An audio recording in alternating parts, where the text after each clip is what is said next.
नमस्कार दोस्तों, उषा की आवाज चैनल में आप सभी का स्वागत है। हमारी आज की कहानी है परिणाम। हमारे बेटे का क्या नाम सोचा है तुमने? रात में प्रीति ने पति राकेश की बाहों पर अपना सिर रखते हुए पूछा। हमारे प्यार की निशानी का नाम होगा अंश, जो मेरा भी अंश होगा और तुम्हारा भी, मुस्कुराते हुए राकेश ने जवाब दिया। बेटी हुई तो उसे सपना कहकर पुकारेंगे। वह हमारा सपना जो पूरा करेगी। सच, बहुत सुंदर नाम है दोनों। तुम बहुत अच्छे पापा बनोगे, हंसते हुए प्रीति ने कहा तो राकेश ने उसके माथे को चूम लिया।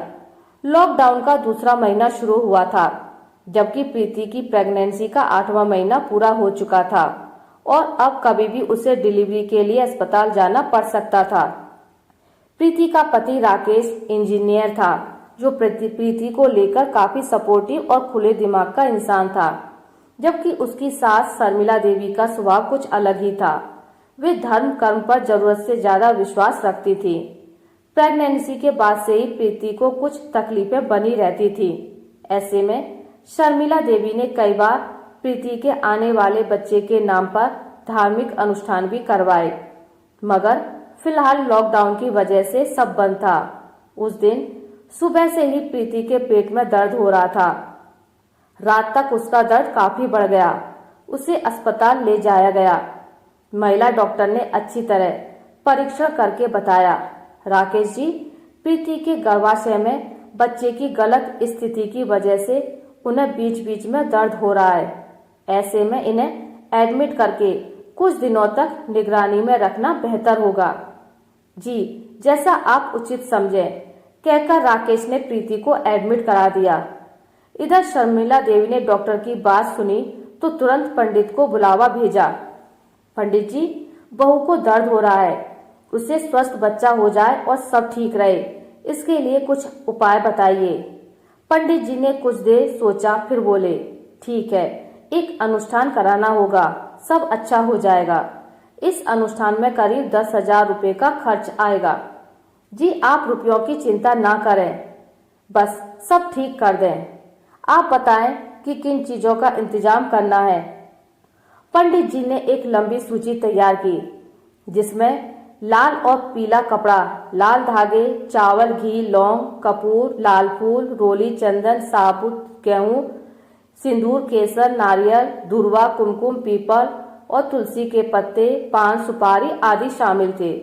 शर्मिला देवी ने मोहल्ले के परिचित परचून की दुकान से वे चीजें खरीद ली। कुछ चीजें घर में भी मौजूद थी। सारे सामान के साथ शर्मिला देवी पंडित को लेकर अस्पताल पहुंची तो अस्पताल की नर्स और कर्मचारी हैरान रह गए। उन्हें रिसेप्शन पर ही रोक दिया गया, मगर शर्मिला देवी बड़ी चालाकी से पंडित को विजिटर बनाकर अंदर ले आई। शर्मिला देवी ने पहले ही प्रीति को प्राइवेट वार्ड में शिफ्ट कर लिया था। कमरा बंद करके अनुष्ठान की प्रक्रिया आरंभ की गई।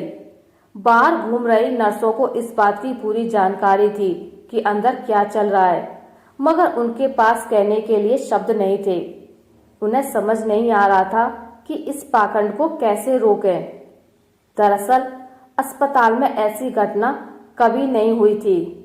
सभी सीनियर डॉक्टर के आने का इंतजार कर रहे थे। करीब 1 घंटे के अंदर सारी प्रतिक्रिया पूरी कर शर्मिला देवी ने पंडित को विदा कर दिया। नर्सें अंदर घुसी तो देखा कि प्रीति के हाथ में लाल धागा बंधा हुआ है, माथे पर दूर तक सिंदूर लगा है। जमीन पर हल्दी से बनाई गई एक आकृति के ऊपर चावल, लौंग, कुमकुम जैसी बहुत सी चीजें रखी हुई हैं। पास में नारियल के ऊपर एक पीला कपड़ा भी पड़ा हुआ है और भी बहुत सी चीजें नजर आ रही थी। स्टूपिड पीपल्स, कहते हुए एक नर्स ने बुरा सा मुंह बनाया और बाहर चली गई। शर्मिला देवी चिढ़ गईं। नर्स को सुनाने की गरज से जोर जोर से चिल्लाकर कहने लगी, पूजा हमने कराई है, इस कलमुही को क्या परेशानी है। इस बात को 4-5 दिन बीत गए। इस बीच प्रीति को जुकाम और खांसी की समस्या हो गई। हल्का बुखार भी हो गया था। अस्पताल वालों ने तुरंत उसका कोविड टेस्ट कराया। उसी दिन रात में प्रीति को दर्द उठा। आनन फानन में सारे इंतजाम किए गए। सुबह की पहली किरण के साथ उसकी गोद में एक नन्हा बच्चा खिलखिला उठा। घर वालों को खबर की गई, वे दौड़े आए। तब तक कोविड की रिपोर्ट भी आ गई थी। प्रीति कोरोना पॉजिटिव थी। प्रीति के पति और सास को जब यह खबर दी गई तो सास ने चिल्लाकर कहा, ऐसा कैसे हो सकता है? हमारी बहू तो बिल्कुल स्वस्थ हालत में अस्पताल आई थी। तुम लोगों ने जरूर सावधानी नहीं रखी होगी, तभी ऐसा हुआ। यह क्या कह रही हो अम्मा जी? हमने ऐसा क्या कर दिया? हमारे अस्पताल में मरीजों की सुरक्षा का पूरा ख्याल रखा जाता है। यहाँ पूरी सफाई से सारे काम होते हैं। नर्स ने कहा तो सास उसी पर चिल्ला उठी, हाँ हाँ, गलत तो हम ही कह रहे हैं। वह देखो, मरीज बिना मास्क के जा रहा है। अम्मा जी, उसकी कल ही रिपोर्ट आई है, उसे कोरोना नहीं है। और एक बात बता दूं, इस अस्पताल में कई इमारतें हैं। इस इमारत में केवल गायनिक केसेस आते हैं। बगल वाली इमारत कोविड मरीजों के लिए है। वहाँ के किसी स्टाफ को भी इधर आने की परमिशन नहीं है। वैसे भी हम मास्क, ग्लव्स और सैनिटाइजेशन का पूरा ख्याल रखते हैं। हमें उल्टी बातें ना सुनाओ। कैसे ना सुनाओ? मेरी बहू को इसी अस्पताल में कोरोना हुआ है। साफ है कि यहाँ का मैनेजमेंट सही नहीं है। यहाँ आया हुआ स्वस्थ इंसान भी कोरोना मरीज बन जाता है। आप तो हम पर इल्जाम लगाना भी मत। पता नहीं क्या क्या अंधविश्वास और पाखंड के चोचले करती फिरती हो। अपनी बहू को देखिए, उसकी तबीयत बिगड़ जाएगी। उसका फीवर अब ठीक है। आप अपने साथ ले जाइए। न्यू बॉर्न बेबी को इस अस्पताल में छोड़ना उचित नहीं है। इस वक्त छोटे बच्चे की कैसे केयर करनी है वह हम समझा देंगे। नहीं, इसे हम घर कैसे ले जा सकते हैं? इससे कोविड है, घर में किसी को हो जाएगा। इतनी तो समझ होनी चाहिए ना आपको। माँ, हम प्रीति को घर में क्वारंटाइन कर देंगे।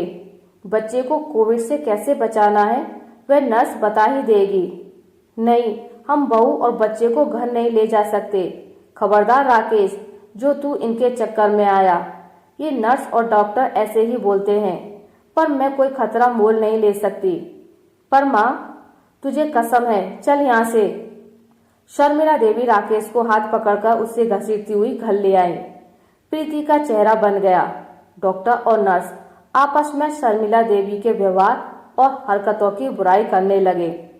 उन लोगों ने मैनेजमेंट को भी शर्मिला देवी के गलत व्यवहार की खबर कर दी।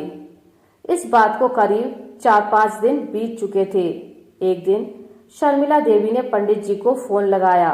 वह पूछना चाहती थी कि आगे क्या करना उचित रहेगा और ग्रह नक्षत्रों के बुरे दोष कैसे दूर किए जाएं। फोन पंडित के बेटे ने उठाया। बेटा, जरा पंडित जी को फोन देना, शर्मिला देवी ने कहा। बेटे ने कहा, पिताजी को कोरोना हो गया था। 1 सप्ताह पहले ही उनकी मौत हो चुकी है। शर्मिला जी के हाथ से फोन छूटकर गिर पड़ा। खुद भी सोफे पर बैठ गईं।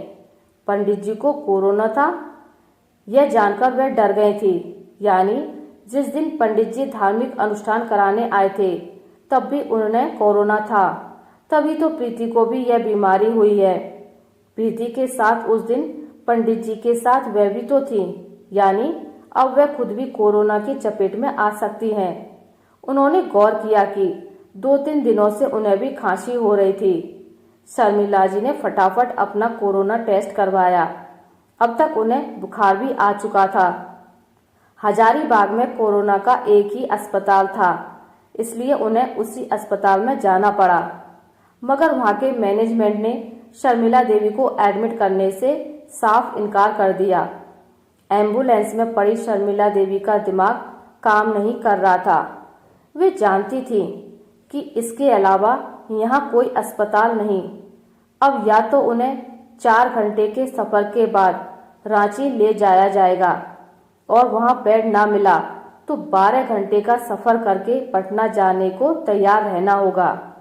हताश राकेश अस्पताल से वापस निकलकर आया।